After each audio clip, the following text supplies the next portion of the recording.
Excellent. And now, if I get a little more military built up, I can get these two set up over here. And we can start sacking this storehouse and claiming all of our enemies' treasures for ourselves. Minis, huh? That's a nice big scary army you got there. Yep, sure is. You can do a lot of conquering with that army. That's the plan. Too bad they're all going to get burned up with Archimedes' death ray. Wait, what? No, you don't have the science for that. Oh, don't die. Death ray!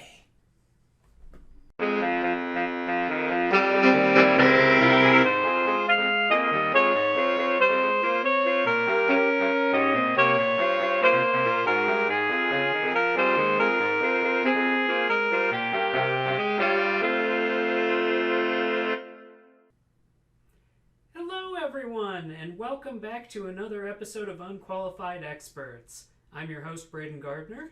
Corrupt Overlord and owner of the Archimedes Death Ray, Shane. And today, we're going to be going over one of our favorite strategy games, Seven Wonders.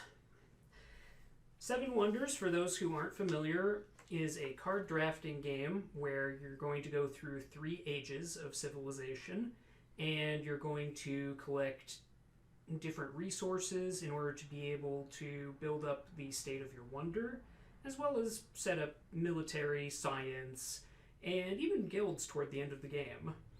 Yeah, it's one of our favorite games to play.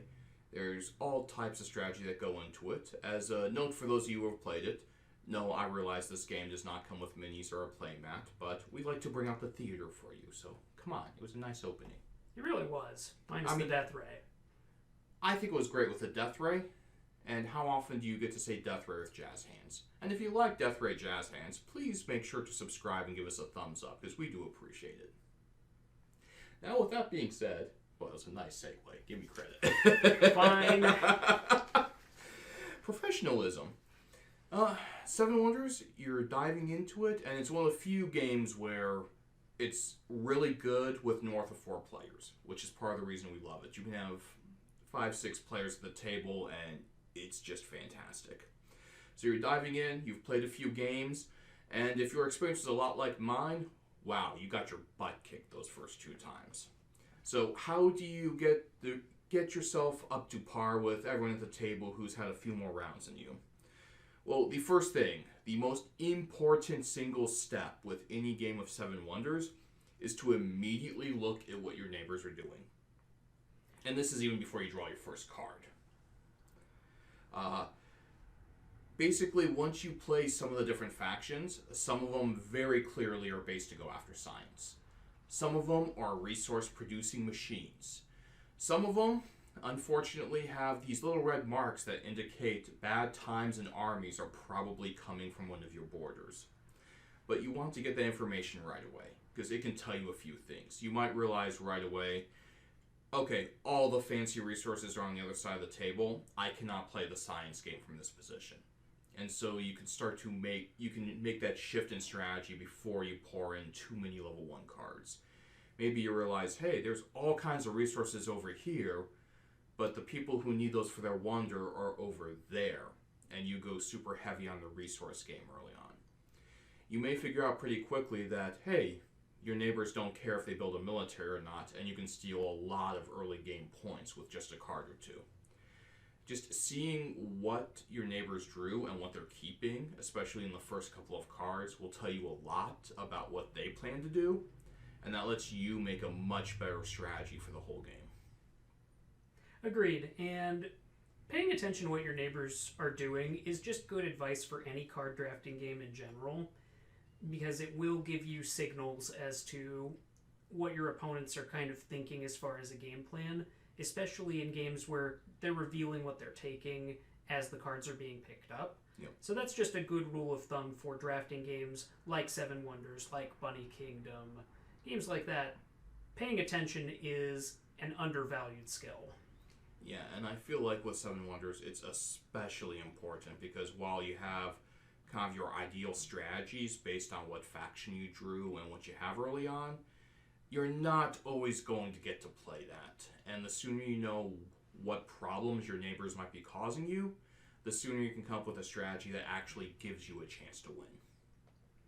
Not only that, you can also take advantage of seeing what cards are going to probably be most important to them, and if you get handed a bunch of cards that just don't do much for you, you can take something away from them that could just cause the table endless amounts of grief if they get their hands on it. Yep. Build your wonder on their shattered hopes and dreams.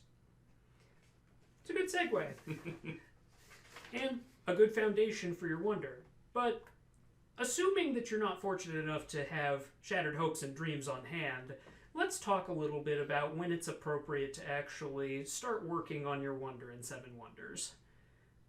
Your wonder may have anywhere between 2 and 4 different stages, and you build on it by basically taking a card from your hand, and rather than drafting it face up, you slide it face down under the stage of your wonder, assuming you have the resources on hand or purchased from your neighbors, in order to be able to build that stage of your wonder.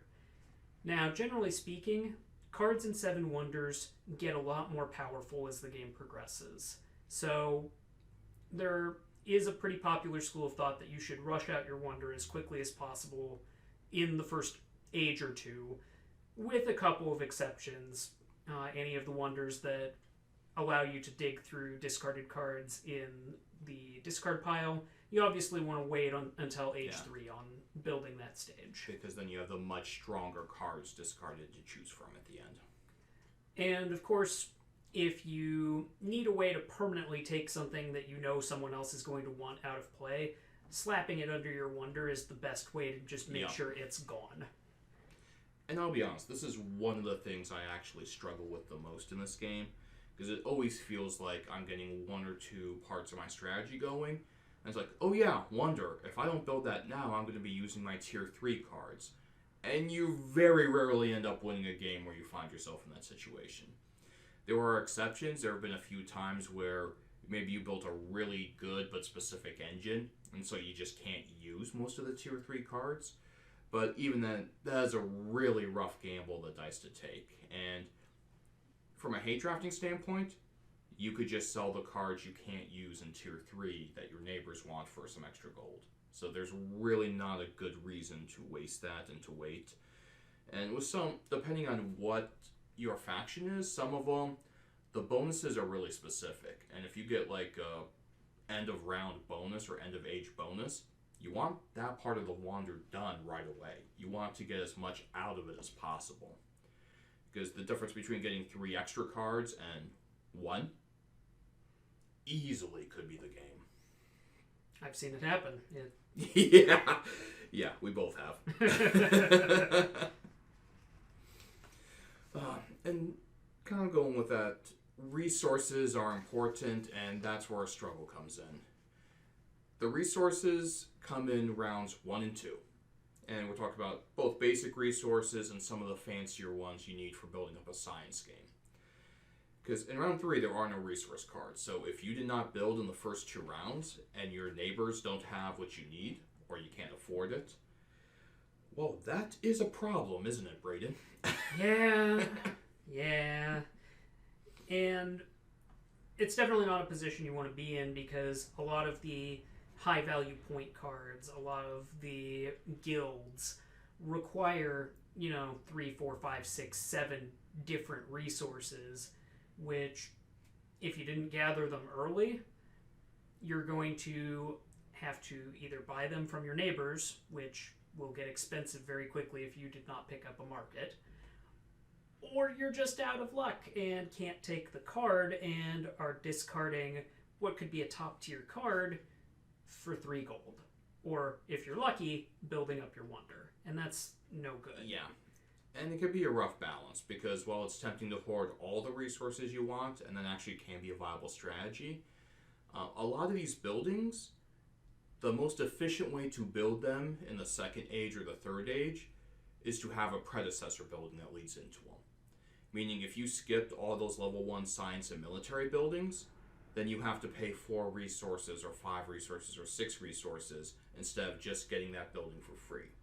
So it's really hard to pass those along, knowing you might want those later. But at the same time, if you get nothing but those, you will have no resources to buy anything. And many a game, I saw someone who looked like they were way ahead in the first 2 rounds. And by someone, I mean, I see him in the mirror every morning when I wake up, imagining how nice it would be to have a death ray. And you know what? That sucker didn't get enough resources, and he sat there wasting card after card for 3 gold, wanting to buy resources his neighbors did not have. And it's rough. You can get starved out very easily after looking like you have a big lead. Now, if you are going to go with the resource hog method, there's generally 2 reasons. You want to hate draft the other side of the table, so that they are short on resources they need. If they're with civilizations that require resource-heavy things to actually build their wonder, this is a great way to end your friendship with that person, in addition to getting them out of the game early. It's also one where if you have a ton of resources, if it lets you speed rush your wonder building in round 1, so you can spend the rest of the game going for military, science, hate drafting, a combination of the 3, that is really powerful if you were just done with that before everybody else. Absolutely, but the trade-off with that is it's also very, very easy to end up overcommitting on resources. Yep. Because as useful as they are for buying top-tier cards in round 3 and a little bit in round 2, resources aren't worth points. So you have to walk a very fine line between what you need to have on hand and what you're going to have to be comfortable purchasing from your neighbors. So definitely don't shy away from the yellow marketplaces that cut down on what you're spending to trade or giving you a free trade each round. They definitely pay off over the course of the game very, very quickly. Yeah, absolutely. And also if you have friends like ours, it is kind of funny to see the situation where the person who overcommitted resources is begging someone to buy their wood, and then they choose just to buy it from their other neighbor instead. It's brilliant. It never stops being funny, but it's not great if you're the one who overstocks resources as you sit there with your 2 gold and 15 logs that nobody wants. So, which is why they need a sawmill. Which, speaking of that, a little bit of jump in technology, let's talk about the science game, because you cannot ignore the science game in 7 Wonders, and it does not matter which faction you are. And to me, this is 2-pronged. One is because basically all but 2 of these factions can play a really strong science game. And science game, it's a multiplier. You have 3 symbols. It multiplies based on having 1 of each, or having 3 of a kind. And if you keep extending those out, the multipliers just keep getting bigger. I think the one time you guys let me run away without science, I had twice as many points as 2nd place. Yeah, science can just steamroll. It's ugly. Yeah, and usually pretty much every first level science building gives you a free building in round 2 if it gets to you, which then gives you a free building in round 3. So for science, because of the way it scores, it's really nasty, and it can sneak up a lot of bonus points really quickly. Now, kind of going with that, so why doesn't everybody go for science? The more people who go after it, the less effective it is, because there are limited cards. So it's kind of like if you've ever played Stone Age, 8 times 8 is way more than 8 times 5. Or 8 times 4. Or, the higher the multiplier, the more points you get.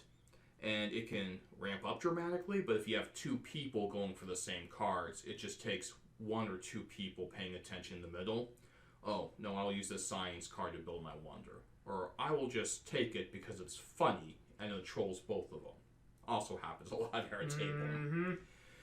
And so, with science game, if you're going to go hard science, which, especially if you have, Halicarnassus is one, Babylon, the civs that are built for it in this group, you basically want to go really hard science, and you want to go just enough military not to get the crap beat out of you by your neighbors.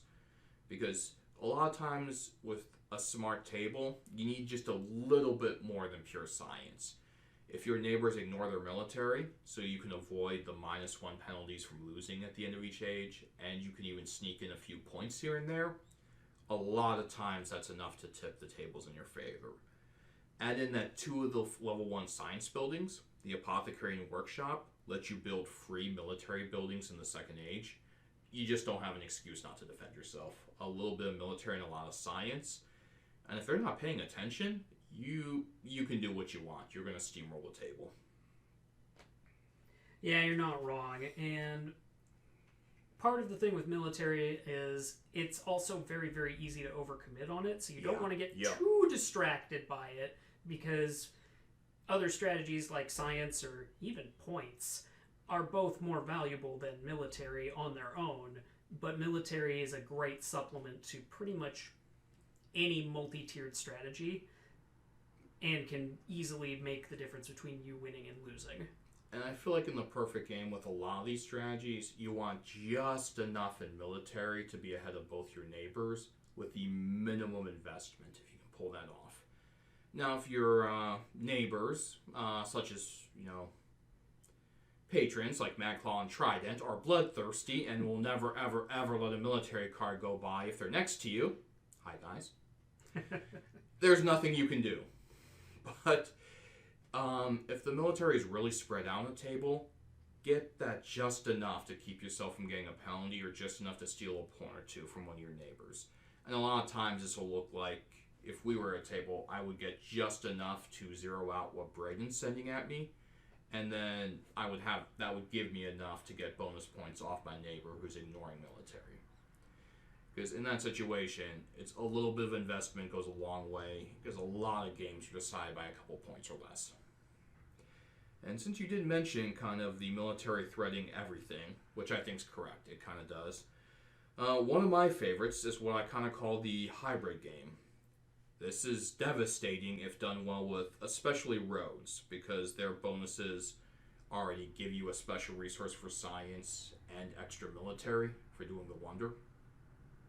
But it can work with all of them. If you're not sure what to do, this basically involves with paying attention to the table, hate drafting, more hate drafting, getting military to defend yourself because the table hates you because you're hate drafting, and then you go pretty heavy with money to buy the extra resources, whether it's going for point cards or buildings or markets. This is not the strongest strategy. Like, you will not win the most games doing this as opposed to science or resources. But it's one that you rarely get, for lack of a better word, you rarely get piss pounded. You are rarely the bottom of the group too. You are usually middle to upper tier, and you usually make the game ugly enough to have a chance to win. One of the strengths of this, it lets you pivot when there's an obvious weakness. Oh, resources are coming your way and that side of the table needs them? Well, you'll just take resource cards this turn. Oh, your neighbors are ignoring military completely? Great, you'll just ramp up a little bit more and then pivot to the science game. Because if they're going to ignore military, you don't need to keep investing in it. If they got specialty resources, cool. You want the money because you can jump in the science game late. Even if you're not ahead, there's a beautiful thing called spoiler when you manage to do that. And it's very powerful if the other players put all their eggs into the science basket. Yeah, being spoiler is one of my favorite things in the whole wide world.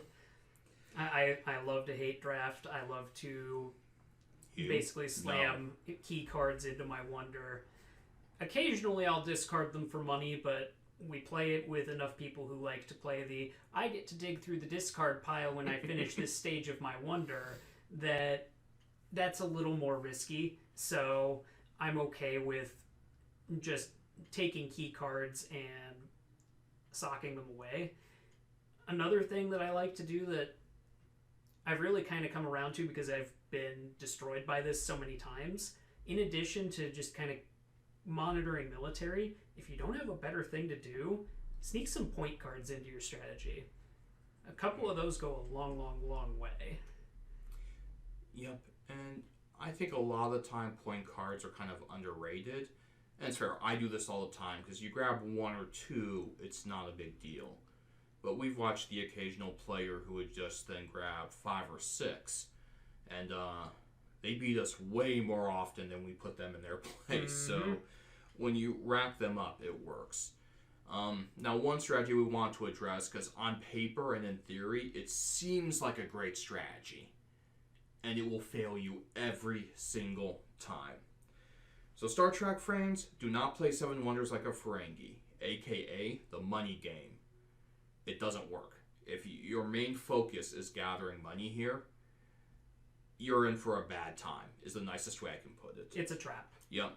Now, if you're playing other strategies and you don't know what card to take, a free 5 gold is always a good pick, because it does give you options. But money in this game gives you a limited number of options. You can't depend on it to go all the way to win. Even with discount markets, it only gets you so many resources. It can only help you build so many buildings. And by tier 2 and 3, the buildings are so expensive if you haven't built the infrastructure, and no matter how good your money game is, it's not going to keep up. No, I 100% agree. And money is... It's one of those, again, where you have to kind of thread that needle, much like you do with the resources. You want to make sure you have enough on hand at all times to buy what you need so that you can get the key cards that you want to pick up.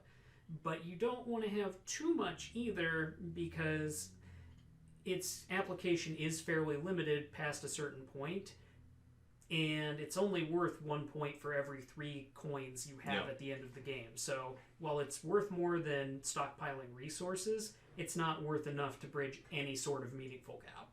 Yeah, it is one of those where, yes, if you run out of money early, you recognize the limitations and you feel the squeeze. And I think that leads to people overvaluing it on the other side. So you want to avoid being bankrupt, but a little bit of money in this game goes a long way. A lot of it does not take you that much further. And so, yeah, for Seven Wonders, look, it'll be interesting because you can play this game multiple times before finding the faction that you particularly enjoy. There's an A and B side, which really changes up the strategy, especially if you're a bunch of crazy and wild guys like us who, which side should we play? Whatever you feel like. That leads to some crazy games when you have half the table playing B side and half the table playing A side. So, which brings us back to point 1, pay attention to what your neighbors are doing. So, that's it. This is a fantastic game. If you haven't played it, you should definitely pick it up. Link below in the description. So, hope you like the strategy. Hope you love this video. Please smash that like button. Subscribe if you haven't already. And until next time, great gaming. See you next time. If you like what you just saw, please support us by hitting that like button and subscribing to our channel for more great gaming content.